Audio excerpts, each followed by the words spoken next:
Couch Co-op.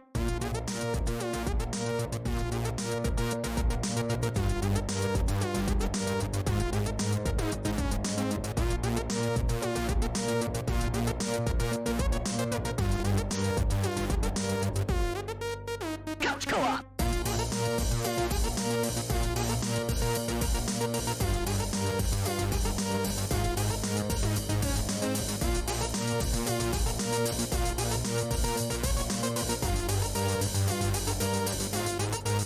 Couch Co-op. Hello, Couch Co-opers. How's this go? Ho. Ho. Hello, Couch Co-opers, Couch Potatoes, and Couch Codependents. This is the Couch Co-op Show, and I'm Ian. Milkman. You can call me Milkman. Maybe. Please do me a favor and find us on Facebook, Twitter, and Instagram at Couch Co-op Shows. All one word. No hyphen. Let's get to the show. Today we're talking about, what are we talking about? We're a little hot. A little hot. Let's lower this a little bit, or let's turn this up and lower this down, huh? Let's do this. Oh, hey, yeah. Little excited. Little excited. I don't know. I don't really care. Anyway, we're gonna talk about Watch Dogs Legion today. What am I? I'm over halfway through this game. I've put quite a lot of time. I've just been kind of fucking around, which is always a good thing when you just kind of playing and fucking around in a game. And then I've lost track of time. Obviously with the elections, I was kind of not playing video games because the elections were overwhelming, and but that stress is gone. We don't have to fear the future. We can breathe a collective sigh of relief, if you will. But so I've been playing Watch Dogs Legion, and then I just realized, Assassin's Creed Valhalla unlocks on my system in 2 hours. So, I don't really want to rush through Watch Dogs Legion because I'm really enjoying it. But at the same time, I really want to play Assassin's Creed Valhalla. So I'm not quite sure how I'm going to deal with that. That's the new dilemma that is arising. Anyway, but I figured I needed to record a podcast, talk about Watch Dogs a bit, even though I haven't beat it.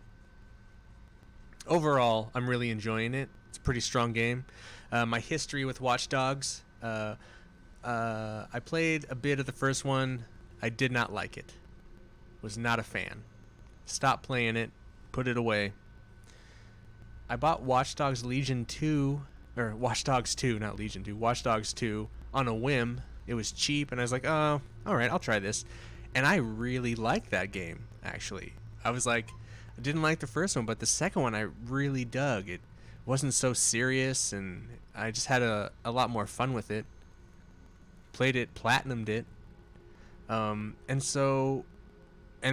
that game made me go back to the first one. Maybe I'm missing something here. I'll go back to the first one. Man, I still couldn't get through the first one, man. I was just this character sucks. This game story is just not interesting to me. So I gave up on the first Watch Dogs. And then they announced Legion, and I was super hyped from the beginning for the game. So I got it. I purchased it, and it's not a tremendous departure game-wise. It has this new mechanic where you can, as you can see, you can't see if you're listening, but if you're watching the stream, you can see that you can recruit any NPC in the world, and which is a pretty awesome mechanic. So you go around and collect NPCs, and then certain missions require an NPC to have certain skills, so you have to go find an NPC that has those skills. But for the most part, the game is very similar to Watch Dogs the franchise. You go around, you hack things, you sneak in, you infiltrate. So the game itself hasn't changed much, but the idea of like taking just everyday ordinary people to become the resistance is cool and a lot of fun, and I'm enjoying it. You know, I'm like, I wouldn't say it's not going to be game of the year. It's never going to get like even it's like a strong 8. Like if you're going to put like a numerical rating on it, it's definitely a strong 8. It's a lot of fun. I love like, you know, it has this element of dress up your character. You know, I like playing, you know, I'm a weirdo. But I like characters and character creation, and it's not a lot of that, but then you get to dress up your characters and kind of you get to create their own stories, which is kind of cool. Even though they have their stories within it, you kind of have like this group, and like, why is this group together? And you, in your head, you kind of come up with the reasons around why they are and what they do, even though the story has its own story. It has this element of like modding Skyrim to it that I enjoy. I don't know, even though you're not modding, it's just this like kind of, I get to mess around with it beyond what a normal game usually asks you to do, that I find fun. So maybe that's why I'm really into it. The game runs not the best. Like, the loading times are atrocious. I've had some glitch. I haven't had any. Well, I have had some crashes. I'll talk about that in a minute. But I've had some visual weirdness. I mean, the game hasn't crashed while I'm playing, but I've had it crash multiple times when I'm trying to exit the game. When I hit quit game, it'll crash randomly. They just recently patched it, and so that hasn't happened since that patch. But yeah, it's for the most part, for me, it works pretty well. I know I have he's been on the show, DJ MMT. He was having issues with the game where it just wouldn't load on his PC. But I think he's got that figured out now. But it wasn't quite finished. I think they could have polished it a little bit more, but I think they needed the game to come out. So for me, runs pretty well. What are some of the other things? I just some of the voiceovers, some of them are really good, and then some are really wonky. And it's interesting because you come across a lot of different characters. So there's a lot of different voice work going on. Some of the NPCs look the same, but they have completely different traits, but then they have different voices. And so that's kind of funny when you come across an NPC that you may already have in your team, and you interact with another one that looks almost the same, but has this like crazy different voice. I mean, obviously this is not perfect. They could have gone deeper with this whole NPC, different jobs, different things. I mean, I'll give you one example. I was given this mission to seduce a man. No, that wasn't a man. It was a woman. I was supposed to seduce a woman for information. So, me personally, I was thinking, well, I already have this huge team, and I have 2 people on my team that I think would be great. So I have a female spy. I'm thinking James Bond spies. They're good at seducing. Right? I also have a sex worker who maybe is pretty good at seducing, because that's the living. That's the lie. I also thought I didn't have an actor on my team, but I also thought that an actor would be great, to be someone that could like lie to this person. So I tried these 2 different characters, but all the time the game just wanted me to switch to a male character. And I thought, that's where this idea fails. Like, if you're just going to be kind of cliche or sexist or just kind of bland, and there's a woman I have to seduce and I have to be a man to do it, that's where the game's failing for me. And that's honestly the biggest issue I have with the game right now. Like, there's certain times when like you do have to be a certain character to get something, and then in a mission where you think, oh, this character would be good at that, it doesn't happen. It's like, oh, it's a big letdown. And then it's like, well, this is basically Watch Dogs 2 with you get to pick as many characters as you want, So it doesn't quite live up to the craziness you were hoping for. But I still find it really enjoyable. I find I don't know. I love the kind of new drones they've added, the ability to fly on drones, or the, and the spider drone's always fun. They've added all these perks to the characters that are super fun. So like you're always looking for, you spend a lot of the time of the game just running around the city profiling people, just like, oh, this person, what do they do? And you like click your little profiler and it tells you what they do, and it's like, do I want them on my team or not? If you know me, generally, let's not even go in there. I'm not even gonna go into that. But you're profiling a person and like their attributes, like what kind of weapons they're good at, what kind of drones, what kind of hacking skills, all that kind of stuff. You're kind of you're just always kind of figuring out, and it's super fun and cool, and it's a little different. It's a little different. It's kind of like catching Pokemon. It's like a real life Pokemon thing, but with people. You got to catch the people to fight the other people. But other than that, then the game is just kind of, more of the same. The story is, it's okay. I'm not like super invested in the story. Some of the characters' like personality helps me into the character. Like I have a professional hitman, but she's a woman named Vi, and her character is just like a sailor, and she cusses, and it's just like she's so funny to be inserted into the story. She makes this like kind of really serious story kind of funny when she's like telling him to fuck off and calling him all kinds of, it adds to the story in a certain way. But then there's other NPC characters that are just fucking boring, and when they talk, you're like, meh. It just makes it boring. It's interesting, that kind of back and forth you can have in interaction with the game, even though I do wish the story was a little more interesting. But it's just kind of average Watch Dogs, kind of stuff. I was gonna kind of walk around here, but the game looks pretty good. I will say this: the fucking AI is kind of obnoxious when you're driving. Man, they just are always in the way, and they never get out of the way, and it can lead to some really funny things, though. Like, just like I saw this car just like cut in front of this guy on a scooter, and he just launched. Like it was just like a regular accident that I didn't create the accident. It just happened, and he just like got hit, and he just flew out. It was hilarious, and that kind of weird shit like that happens in the game all the time. I don't know. It's a fun game. I enjoy it. I think people would enjoy it. It's a little buggy right now. Maybe wait a little while longer. But it's also cool, the setting being in London, driving on the left side of the road, and all their kind of slang, and it's just a nice change, I guess. Because a lot of games you're always in New York or LA, or I don't know. It just seems like they're always very North America based. So it's nice to get out of that and see a different culture in a game. It's nice represented. I don't know what else.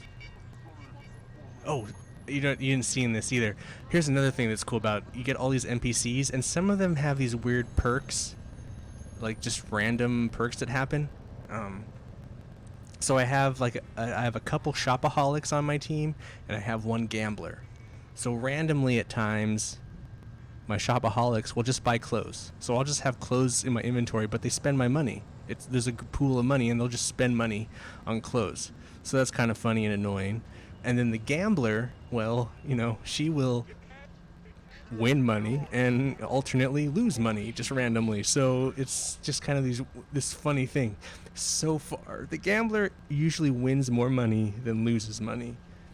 And I find that, and watching it, I found that she loses half of what she usually. So it's like she wins $150, she'll lose like $60 or euros, I should say. It's but is it yeah? I think England still has still does euros. I think no, because they left the union, so euros no longer. I'll have the producer. We'll have someone get on that. Anyway, I would pretty firmly recommend this game. I think, you know, if you like open world games and that kind of classic Ubisoft collectathon, this game's totally for you. If you're tired of open world games, probably not play this game. But I enjoy it. I like the cars. I like running around motorcycles. I don't know. I find it fun. So, yeah.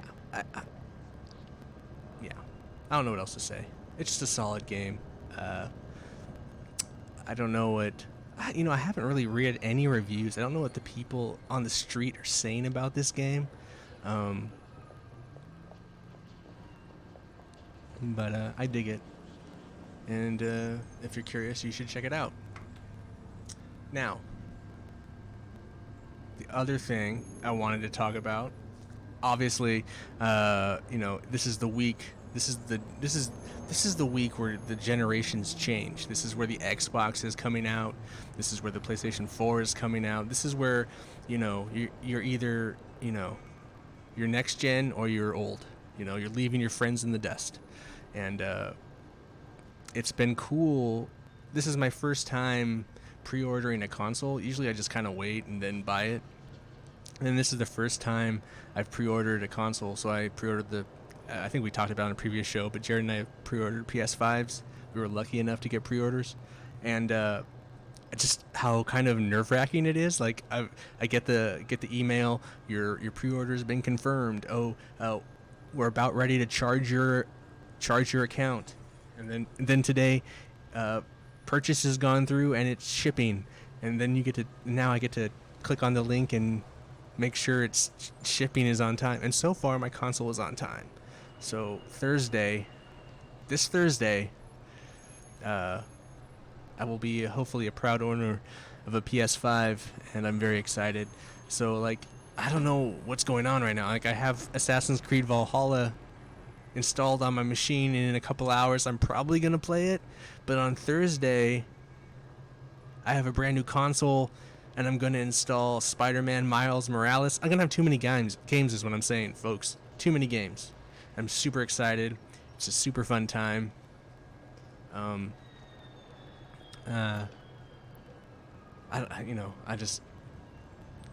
feel bad for Watch Dogs, like we were talking about, because I didn't beat it yet. I'll come back to it though. It's not a hard game to pick up. Like you know, it's the same old controls, but that's the other thing. I'm streaming my PS4 on my, through my streaming computer. So I moved my PS4 away from my main television to get it ready, my main television, for the PS5. So I've actually put the PS4 into my streaming unit over here. So I'll probably be streaming more PS4 stuff legitimately, I guess, instead of using the PS4 share streaming option. We'll see. But yeah, fun stuff. Just wanted to record an episode, talk about Watch Dogs a little bit. And I'm pretty sure that Thursday, when we get our consoles, I'm sure Jared and I will probably throw together another episode to talk about them. Once we mess around with them, we'll probably, the following Monday, we'll probably do a little episode to talk about the PlayStation 5. Maybe we'll get all the guys on. Maybe they'll have questions, and Jared and I can answer them and see how that goes. Also, something to look forward to. Bill, I got a great email from somebody, a listener. I'm not going to read it now. I'm going to save it for this next show. That Bill, who does our, who's trying to do our, he's going to be the DM for our Dungeons and Dragons game that we've been talking about doing forever, and we did a old episode way back. Well, this email kind of got us jumped. What do you call that? Kind of got us. Why can't I think of the words? Kind of hyped us to get back into that whole D&D thing, and so Bill and I are going to do an episode, kind of breaking down and discussing and creating my character more in preparation for hopefully getting our D&D game, the Couch Co-op D&D game, underway.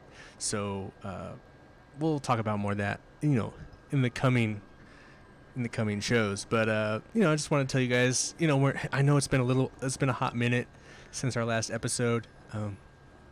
You know, we got a lot of things going on, and you know, it's kind of tough to record, and people are doing this and that, but we're still gonna churn out shows. They might be a little slower, but we're still gonna turn them out. So anyway, it's half an hour. It's long enough to talk about Watch Dogs.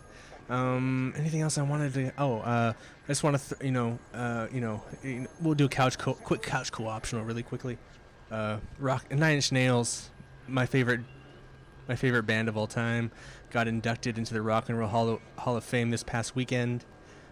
So I've been going back through all the albums and just kind of really listening to them again, and just watching live performances and reading stuff and listening to interviews. It's really been awesome to kind of get re-immersed in that, something I love so much and just kind of haven't spent a lot of time on. And it's really cool just to kind of really listen and dissect those albums, digest them, and just really listen to them. I'm not saying necessarily go listen to Nine Inch Nails, which I would fully recommend. Go do that. But, you know, if you haven't in a while and you have like a favorite band, just, you know, not like put the album on and just kind of walk around it, but like do like a serious listen where you sit down and have a drink and just read the liner notes, or just really listen and take in the sound. It's like I feel like it's something that doesn't really happen much anymore, and I would fully recommend it. So just, you know, that's my recommendation. Anyway, boys, girls, ladies, gents, I want to thank you all for listening, and remind you that you can leave feedback on Twitter, Instagram, and Facebook at Couch Co-op Shows, all one word, no hyphen. Remember to please subscribe, share, and maybe leave us a